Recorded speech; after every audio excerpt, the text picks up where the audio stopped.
Hey, thank you for joining me. This is Seth. I'm just going to continue to share my story because it's what's on my heart. And what you're going to be getting from me today is just really understanding some more of my background and what I will be including in what I'm teaching. My greatest teacher was the earth first. And I went to an amazing primitive skills school starting back in 2010. I started taking classes. Why? Because after my second Broadway show, I went camping. The second time I went camping, I got lost and just could not find my way out. And it really bothered me that I didn't know where to find water. I didn't know how to find food. There was a lot of things I didn't know, and it bothered me to the core.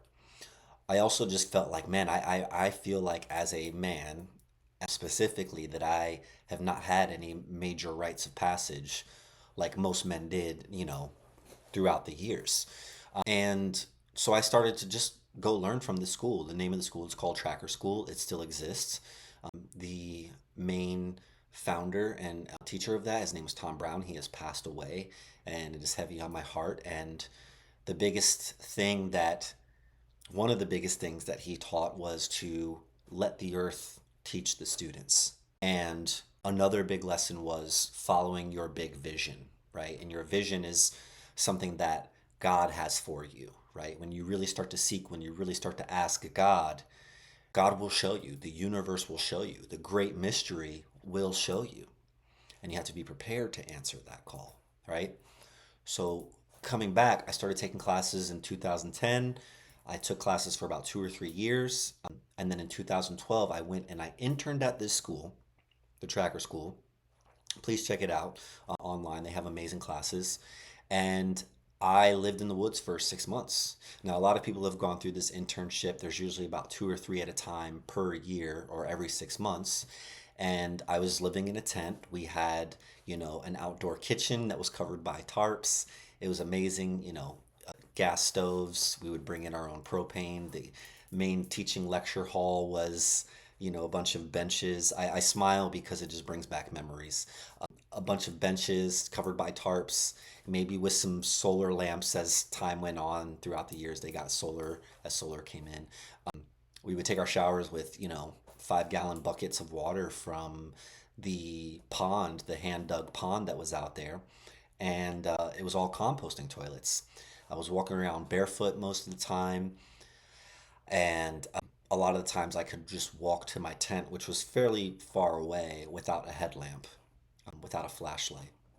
And so some of the biggest things that I took away, which I will be sharing, is that we're going to have a grounded approach in our life and in our spirituality. And connecting to Earth Mother is going to be a priority because she communicates. She communicates through the trees, which is why we're going to talk about giving offerings, making sure that when we approach a land that we give offerings, whether it's a little bit of water, whether we have tobacco, whether we have cornmeal, whether we just give thanks to those first couple trees, right? The earth is alive. The rocks are alive. The soils are alive. And if we and as we reconnect with the earth, she herself, her animals, the entities that you can't see, like the fairies, the beings that you can see, like the guardian trees, are going to talk to us and say, hey, don't go that way. There might be danger or there might be a coyote over there. It's all telepathic. They're going to say, you might be walking on a path, and next thing you know, you feel a tree just like tell you to look a certain way, or a bird calls to tell you to look a certain way, and next thing you know, a half a mile later, you come up on an unknown waterfall. Okay? It is very important for us as humans to reestablish that connection with the earth because all the food we eat comes from her soils and comes from the sun, comes from all the nutrients. Everything that exists today, including technologies, comes from the womb of the earth mother. The only reason we have a finance system is because of minerals that were mined and put into coins or put into gold bars or silver bars. We are still using the essence of earth mother, and she wants us to return home. So some of the teachings that I received at the tracker school are going to be included in this, in some of what I'm teaching and some of what I'm sharing. Now, to continue with a bit of my story, my job as an intern and our jobs as interns, the people I was working with, was to basically cook meals for 50 person to 100 person classes that would last about a week. And we would make sure that people were well fed. Anytime there was help needed for some of the courses, like the first course was teaching people how to make primitive fire, a friction fire with either with a hand drill, friction fire, or a bow drill, how to make primitive shelters like debris huts, lean-tos, things like that. How to find and filter water naturally using sand, charcoal, grasses, rocks, you name it. How to make the water filter itself from birch bark or other different barks on trees. How to make natural cordage from dog bane or different types of barks, even grasses. What else? Tracking and awareness, knowing what animals are crossing, where they're going, are their bellies full of water, were they running from something? Did they have issue with their hip? Was one of their, hooves or toes messed up, right? We learned a lot. And a lot of where Tom learned from was his mentor, who we call grandfather, who was a Lipan Apache scout. And some of these teachings are getting lost in how to stay connected to the earth. And we were learning all of these amazing things. And one of the, again, biggest things that we had to learn was awareness and how to surrender deep within our heart, to where we were beyond emotion, to where we were beyond self doubt, and we could just listen.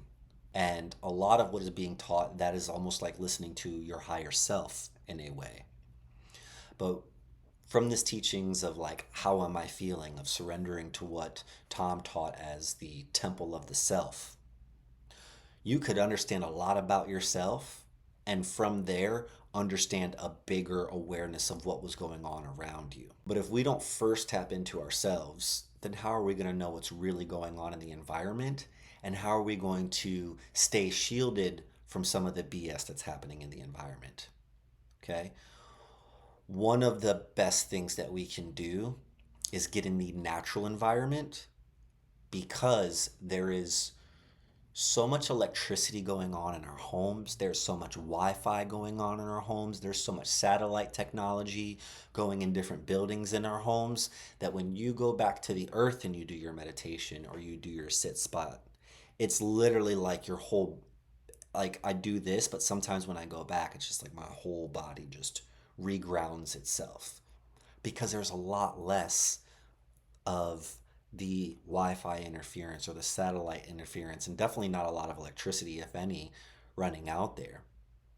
But if we don't reattune to the earth, it is going to be very easy to become ungrounded and get lost in the chaos of society. Another reason that I think this is very important when it comes to spirituality, is if you noticed, any great prophet or any great guru has always spoken about being just outside of society.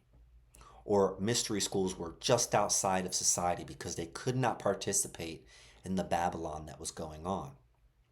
So that is our individual responsibility to, number one, as humans, but two, as spiritual beings, to reconnect with the Earth Mother. As you reconnect, and as we begin to work on our awareness through workshops that are going to be coming, you're going to know when things are in your field energetically. One example, in my first few months of working at this school, of interning at this school, especially at night, I would feel energy like run by me or bump into me. And usually it was either really cold or really hot.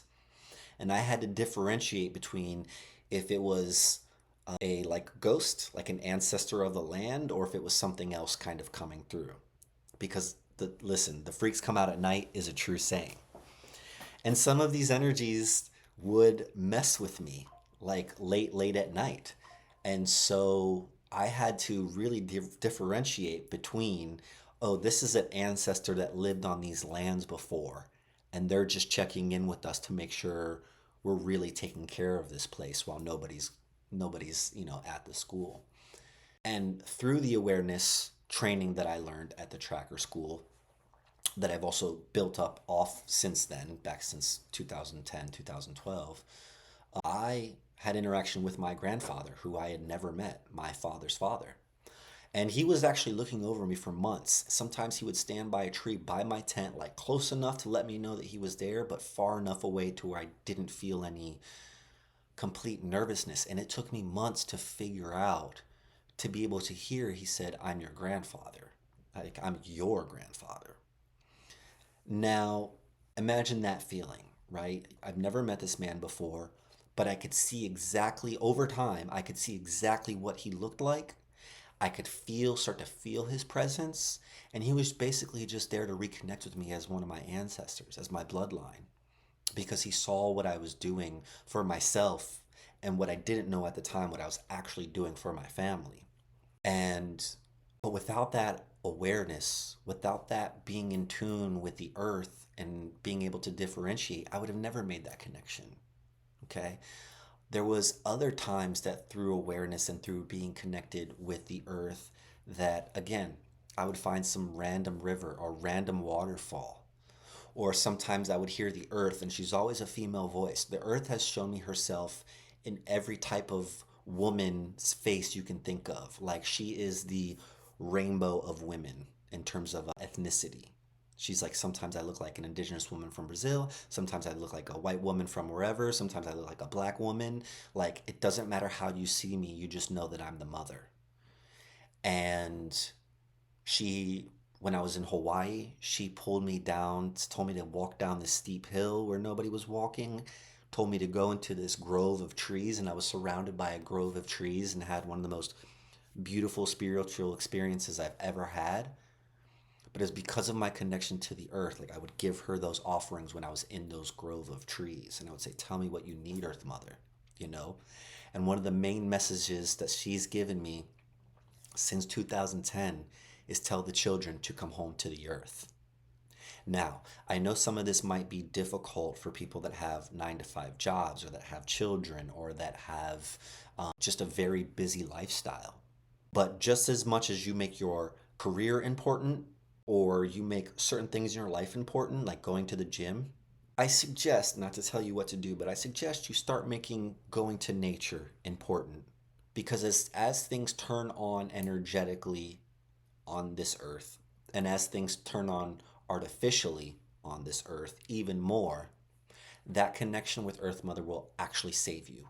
Like, we have a cord from our root chakra down through to the core of the earth that keeps us grounded. That no matter what's going on in the world, we're not wavy. We have a full, strong connection. Even if you got kids, once a month, twice a month, take them out to nature, and just have everybody go and get quiet. If things were to ever kind of go down like they did in 2020, let's say, right? It was a complete sanctuary out there in the forest. I was out in the forest for those 3 years most of the time. We didn't feel the hectic energy. Me and a couple of friends, we didn't feel the hectic energy that everybody else felt in society. And that was another indicator. So, coming back full circle, she always has been, Earth Mother always has been, and always will be a sanctuary. And some of these skills, physical skills that I learned at the tracker school, but most importantly, some of these spiritual and philosophical tools that I learned there, I still use today. And again, I've expounded upon them, I've built upon them through other mentors that I've trained with. I will never stop being a student. I'm always going to learn from other people. And I'm never going to pretend like I know it all. But what I do know for a fact is that Earth Mother is our greatest teacher, and our greatest teacher foundationally on a spiritual level too, because it is all of her entities that are out there to teach us. She will even tell you where the healthy water to drink is. She will even show you plants that you can eat if you start to attune yourself. She will even guide you where not to go, whether it's through her trees or her animals. She's our greatest teacher, you guys. And I spent that 6 months, 7 months out there and had not only the time of my life, but it brought me so much foundation. to what I know and what I experience spiritually. So I hope some of these stories kind of help. There is one other story I definitely learned about energy that I'd like to share, which is that so when we were cooking for people for these 50 to 100 person classes, we had to be our chef master, right? He used to actually be a celebrity chef for celebrities, right? Famous chef for celebrities, right? He would go on tour with them, cook their meals, and I mean some of the biggest names in the industries. And he did it for like a decade. And then he came and worked at this school for almost a decade as well. One of the biggest lessons he taught us from the beginning is that if your energy is not good or your energy is off, you're not allowed in the kitchen. And sometimes with the other three interns, we would do experiment. Like one day he would say, "Hey, Seth, you make a meal for somebody else, and I want you to be very pissed off the entire time you're cooking it. And hey, you're going to cook a meal and you're going to be so happy. You're going to think about all the great things that have happened in your life while you're making the meal. Somebody else, you're going to cook a meal and you're going to be completely indifferent. Like you're not mad, you're not sad, you're just going to cook a meal. And for the third person, you are going to make a meal and seem a little bit confused. Just be confused the whole time you're making the meal." And what he would do is he would take the four meals on the table, mix them around. We'd make the same meal, just with different intention. He'd mix those bowls around while we had to like look away or look at the floor, and he'd say, "Here's your bowl, eat it." And so we would have to eat the meal and feel what the energy was in it. And with the intention, like I could feel if somebody was pissed off when they made that meal. Like within the first two bites, I could be like, "Oh, somebody was angry." And he would be like, "Okay, who do you think was angry?" And then I'd have to guess. And somebody else would eat their bowl. They're like, "I don't really feel much." And they'd pretty much eat the whole meal. And that was the neutral bowl of food. And they'd have to figure out which cook was the neutral cook. So we were learning things energetically like that. And that's just a simple exercise you can do at home, right? Is make a meal for your friends or your family and everybody try it with different intentions so you can see how easily energy is transferable. The other great reason why that exercise is awesome is when you go to restaurants, if you don't pray over your meal or at least neutralize the energy that was made into that meal, like by hovering your hands, like I pray, I say, "Thank you, God, I bring my good positive energy to this meal. I bring my positive energy that this meal will bring me nutrients and that everything was done humanely, blase, blase, blah," right?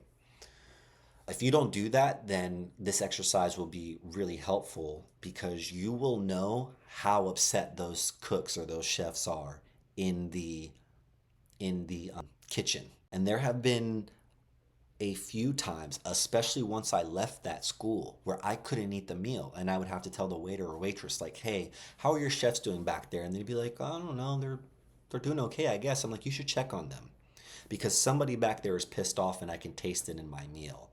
Right? Somebody needs to make sure that they have enough water. Somebody needs to make sure that something's going on. And sure enough, if they went back, they'd be like, "Yeah, I can kind of tell who's upset." And I would say, "Hey, this can't be in the meal if I'm paying for the meal," right? You will be able to understand what energy is in your meal if you practice this exercise, okay? But all in all, full circle, there was so much that I learned that is my beginning foundations again, which all comes from Earth Mother. And if you're wondering about me and what I'm really about and where my foundation really comes from and what I'm going to be sharing with others, as was taught to me from masters at what they do, right? Doing it for 30 to 40 years. That is some of what I'm going to be sharing. We're going to come to Earth Mother first because she always is and always will be our greatest teacher in life and teacher on our spiritual path. So thank you for watching this video. Blessings.